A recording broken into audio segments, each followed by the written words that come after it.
Happy Monday! Happy Monday, everyone. In this video, we've got an important topic. We have a tank. Well, you can't see it, but trust us. It's like right back there. It's on the top row. It's a 20 long, and you are going to be rescaping it soon. Yes. And you came up with a great idea because we had been discussing what exactly we want to do with the tank, and you had a list of questions you asked me, and then you said, you know, this might be a really good thing to share with people. Yes. And so we have how many things? 10. I think there are 10 questions that you should answer before you scape any tank, and it'll help you out immensely because I've made many mistakes along the way, as you all know. So whether if you're new to the fish keeping hobby or you've been around for a while, we hope that these 10 things will help you understand what exactly it is you want to do with your scape before you start adding everything to your tank. So, okay. Number one. Well, the first 5 or so have to do with your fish. What fish you are going to be putting in your tank is you need to know. Okay, so the first, numero uno, what kind of fins do they have? You wouldn't think that would be important, but it absolutely is. You keep a lot of bettas. I do. Guppies, anything with long flowing fins, veil tail angels. What are we trying to avoid with that? Prickly wood like spider wood, and rocks that are very sharp that can catch their beautiful fins. And so sometimes things like dragonstone looks really cool, or I don't even know how to say it. Seiryu stone. Depending on the piece. I'll call it dragonstone. I know you're not supposed to, but I'm not an aquascaper either. Probably broke like 45 aquascaping rules. But the point is, when you have sharp things in your tank and you have fish that have long flowing fins, that can be a bad mix. And sharp things in general in your tank aren't necessarily the best, but you have to pay special attention with certain types of fish. All right, number 2. Habits. Fish habits. Fish habits. They have a lot of bad habits. Some fish have a lot of bad habits. Yeah. And you have to know what those habits are before you aquascape the tank. Ideally, we've talked about this many times before, you want to know what fish are going into the tank before you start decorating the tank or aquascaping it. That's the best way to do it. What if they are sand sifters? What if you've got something like geophagus, or you have certain types of African cichlids that really like to interact with the substrate? Maybe we need to know that before we pick the right substrate. In fact, we did an entire video about that, how to choose the proper substrate. I'll put that in the upper right-hand corner as well as in the description below. But it gives us some idea. Do we want sand? Do we want gravel? Do we want ADA aqua soil? So there's a lot of things to consider there. What about if fish eat the plants? Absolutely. So that might make things a little bit difficult. So we have serums in our fish room. We have a lot of African cichlids, and they love to eat plants. And so that's going to help you determine whether or not you're going to be doing no plants, or maybe you're going to add some fake plants into your tank, which is perfectly fine. But knowing what types of fish you have is going to help you figure that situation out as well. And then even their activity level. Yeah. Right? So if they're swimming around a lot, what don't we want to do? If they're swimming around a lot, what are we staying away from? A really crowded tank. Absolutely. So you're staying away from lots and lots of wood that's taking up the entire swimming space, maybe really tall plants. Maybe you want to stay away from things like guppy grass. It's just kind of growing everywhere. So if you've got a lot of activity, then you're going to want to make sure that you have an open space for the fish to swim. Just like bettas, you need to give them a little bit of cover because they don't like to be out in the open. Absolutely. There's a lot of fish that would prefer just to kind of chill out when the lights are on. So a lot of plecos like to do that. Some types of catfish will only come out at night. We had a banjo cat, and we had it in a 29 gallon. This banjo cat was totally cool. We put it in the tank and it was swimming around for like the first 20 minutes, and then we never saw it again. And I mean for months. I thought the thing was dead. And I remember walking by the boys' room when they were younger, and the hallway light was on just outside their room, and I saw something flying around the tank, like really crazy. I'm like, what is going on? And I look, there he was. Banjo cat, loved to be out at night, and he just had a big old swimming party. Probably really interrupted all the other fish's sleep, but he was going crazy, swimming around, having a good time. The point is, you want to think about those things before you aquascape your tank. Number 3. Very closely related, but I thought it deserved a special mention. Digging. Do your fish in there going to want to dig? Yeah, we just kind of went through that with the 12 long in the video where we had the nanochromis in that tank and they started digging through the sand and kind of messing that tank up. Lots of cichlids like to dig. Not all of them, but a lot of different types of cichlids will dig, so you have to be careful, right? One of the things you definitely don't want to do in an aquascape if you know you've got digging fish. Well, you do not want to stack rocks. I did that before many scapes ago in the Severum tank. I did kind of have a stacking going on that slowly over time just kind of sink. And of course, you would not want something to fall on your fish. So if you have fish that are going to dig, one of the things you might want to consider is if you're going to have rocks, and of course most of us want rocks in our fish tank, make sure that they are on a very solid platform. So maybe they're not sitting directly on top of the gravel or the sand, and then the next thing you know, the fish come and dig under it. Now you've got a pile of rocks that come crashing down. Yeah. That could be a really dangerous thing for the fish and for your tank and for your floors. Oh yeah. What's next? What color are your fish? Now this is in fact something that's kind of important. In fact, we did a video about this, how fish can change color. I'll put that in the upper right hand corner as well as in the description below. Sometimes you have to consider that, especially with your backgrounds and your gravel. Some fish will darken up quite a bit if you have dark gravel. Some will lighten up. Some will blend right in. And some of them you won't even really see very much. Like, oh, that was really pretty when it was at the pet store. One of the things I highly recommend, if you're interested in certain fish, check them out on the internet, the World Wide Web. Look at the pictures, but then when you really like the color, take a look at what type of background is in that tank and the gravel. Because if you switch that up, you could have fish that look same exact fish but look different depending on the background and the substrate. Yes. Well said. All right. Always need to ask, do you want a biotope or not? Do you want this specific to your fish, whatever fish you're picking? Do you want it to match? Sometimes we do.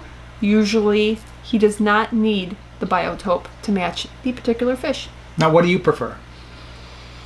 Well, sometimes I would like to, I know going forward we are going to have some tanks that are specific, that are kind of legit. They are legit tanks, matchy-matchy, but usually I'm just feeling what I'm feeling. I want to use some ghostwood, or I feel like using some manzanita, and that's what I'm using.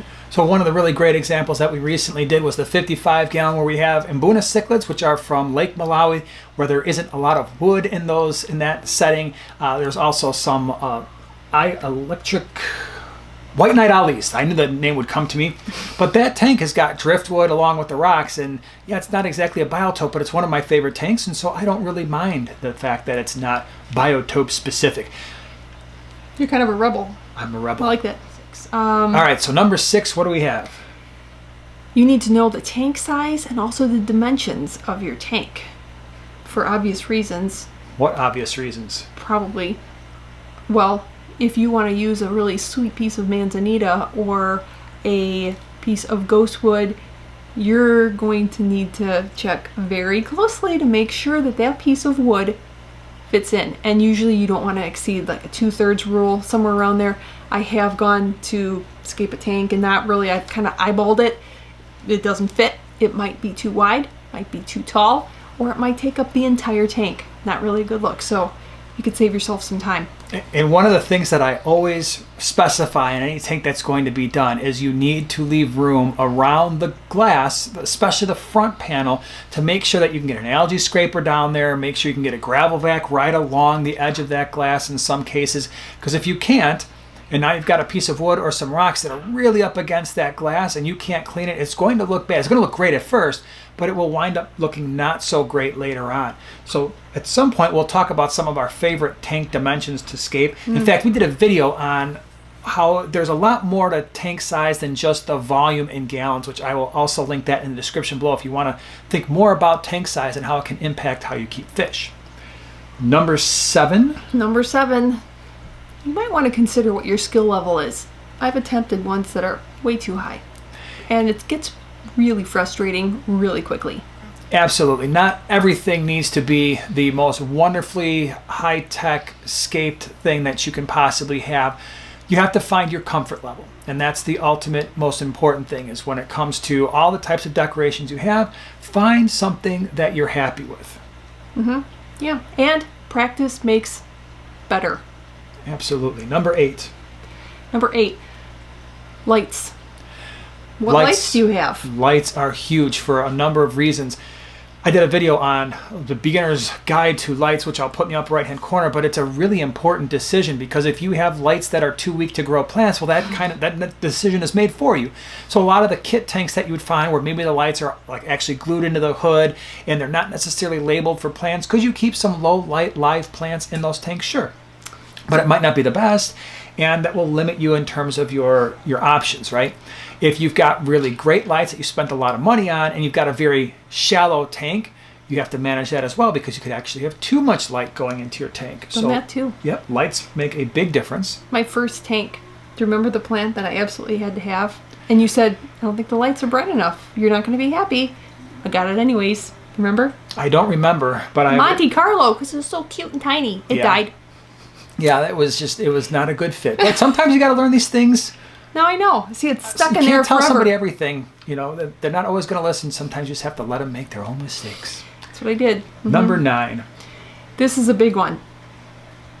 Please, if you're going to scape a tank, know how much time you have, how much time you would like to spend scaping this tank, because the more pieces that you're going to involve and the larger the piece of, say, wood that you're going to try to put in there, especially if it's going to keep wanting to flow, so just keep that in mind. How much time do you have?